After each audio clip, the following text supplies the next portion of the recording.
আজকের এই এত বড় পার্সেলটি যাচ্ছে সাবিহা আপুর জন্য। আপু কিন্তু কারোর জন্য অপেক্ষা করেনি যে আপুকে কেউ গিফট করবে বা কোনো জায়গা থেকে গিফট পেয়ে যাবে বা ভুল করে আপুর বাসায় গিফট চলে যাবে, এরকম কোনো কিছু কিন্তু তার ড্রিম ছিল না।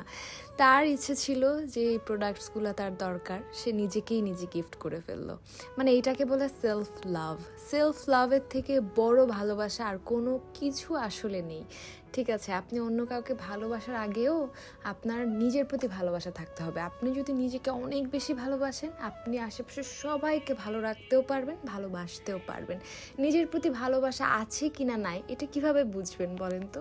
আমরা এমন অনেক মানুষ আছি যে ধরেন ছোট্ট একটা বিষয়ই বলি, যে এই তো আমার রাস্তায় একটা ঝালমুড়ি খেতে মন চাইলো, তখন আমরা ভাবলাম যে টাকা আছে, বাট এই টাকাটা জমাই, এই টাকাটা দিয়ে অন্য একটা কিছু করা যাবে।